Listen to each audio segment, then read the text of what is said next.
Hello everyone, সবাই কেমন আছেন? হোলি এবং দোলে আশা করি খুব আনন্দ করেছেন।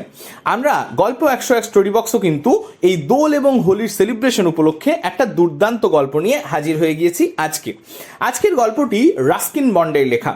রাস্কিন বন্ড পাহাড়ের মানুষ পাহাড়কে নিয়েই একের পর এক ছোট গল্প লিখে গিয়েছেন, যার মধ্যে আজকের গল্পটি নাইট অফ দ্য মিলেনিয়াম কিন্তু অন্যতম।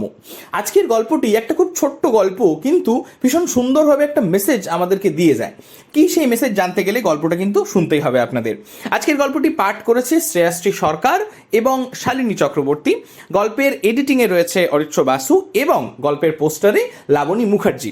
চলুন আর দেরি না করে ঝটপট শুরু করে ফেলা যাক নাইট অফ দ্য মিলেনিয়াম। আর হ্যাঁ, আমাদের এই চ্যানেলটি কিন্তু শুধুমাত্র অডিও স্টোরির জন্য, তাই এই চ্যানেলটি সাবস্ক্রাইব করতে একদম ভুলবেন না। আমাদের আরও দুটি চ্যানেল, গল্প 101 movies and TV series review এবং গল্প 101 ভ্লগস অ্যান্ড সোশ্যাল ইস্যুসও কিন্তু খুব অ্যাক্টিভ চ্যানেল, তাই সেইগুলো সাবস্ক্রাইব করতে ভুলবেন না। শুরু হচ্ছে রাস্কিন বন্ডের night of the millennium. Jackals howled dismally, foraging for bones and offal down in the khud below the butcher's shop. Pasand was unperturbed by the sound. A robust young computer whiz kid and a patriotic multinational, he prided himself on being above and beyond all superstitious fears of the unknown. In his lexicon, the unknown was just something that was waiting to be discovered. Hence, this walk past the old cemetery late at night. Midnight would see the new Millennium in.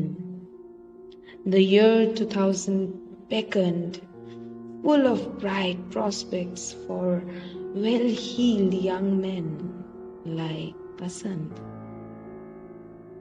True, there were millions, soon to be over 1 billion, sweating it out in the heat and dust of the plains below, scraping together a meager living for themselves and their sprawling families. Not for them the advantages of a public school education, 3 cars in the garage, and a bank account in Bermuda? Well, mused Pasand. Not everyone could have the brains and good luck, as well as the inherited family wealth, of course, that had made life so pleasant and so promising for him. This was going to be the century in which all these smart asses would get to the top, and all other varieties of asses would sink to the bottom. It was important to have a ruling elite, according to his philosophy. Only then could slaves prosper. He looked at his watch. It was just past midnight. He had eaten well, and he was enjoying his little walk along the lonely winding road which took him past the houses of the rich and the famous. The Lals, the Banerjees, the Kapoors and the Ramchandanis. He was as good as any of them. Better, in fact.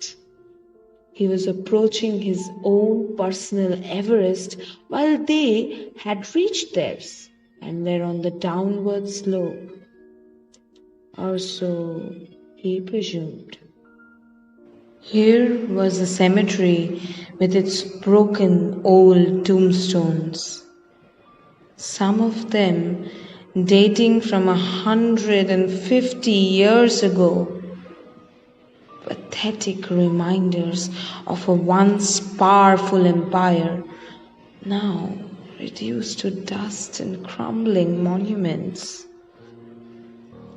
Here lay colonels and magistrates, merchants and memsahibs, and many small children, fragile lives which had been snuffed out in more turbulent times. To Pasant, they were losers. All of them. He had nothing but contempt for those who hadn't been able to hang on to their power and glory. No lost empires for him. The road here was very dark, for the trees grew thick on northern slopes. Pasant felt a twinge of nervousness, but he was reassured by the feel of the cell phone in his pocket. He could always summon his driver or his armed bodyguard to come and pick him up. The moon had risen over Nag Tibba, and the graves stood out in serried rows, as though forming a guard of honor for this modern knight in t-shirt and designer jeans. Through the deodars, he saw a faint light on the perimeter of the cemetery. Here, he had learned from one of his chamchas lived a widow with a brood of small children. Although in poor health, she was still young and comely, and known to lavish with her favors to those who were generous with their purses, for she needed the money for her hungry family. She was also a little mad, they said, and preferred to sleep in one of those old domed tombs rather than in the quarters provided for her late husband, who had been the caretaker. This did not bother Pasant. He was in search of sensual pleasure, not romance. And right now, he felt an urgent need to exert his dominance over someone, preferably a woman, for he had to prove his manhood in some way. So far, most young women had shied away from his vainglorious and clumsy approach. But this woman wasn't young. She was in her late 30s, and poverty, malnutrition, and ill use had made her look much, much older. But there were vestiges of beauty in her smoldering eyes and sinewy limbs. Her gypsy blood must have had something to do with it. Her teeth gleamed in the darkness as she smiled at Pasant and invited him into her boudoir, the spacious tomb that she favored most. Pasant had no time for tender love play. Clumsily he clawed at her breasts, but found that they were not much larger than his own. He tore at her already tattered clothes and pressed his mouth hungrily to her dry lips. She made no attempt to resist. He had his way.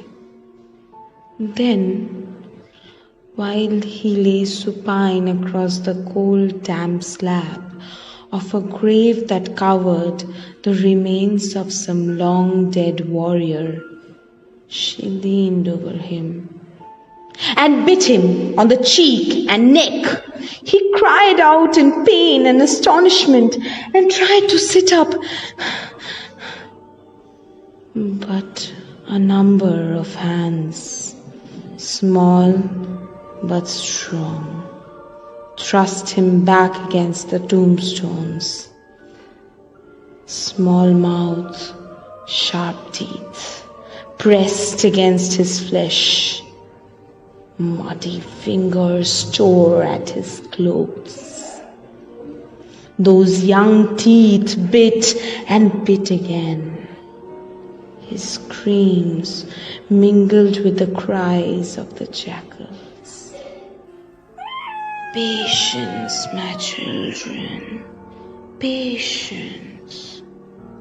There is more than enough for all of you. They feasted on Basant. Down in the ravine, the jackals started howling again, awaiting their turn. The bones would be theirs.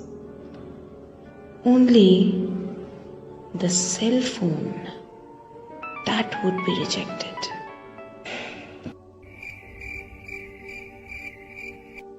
Hair God, Hair Lucifer, beware, beware.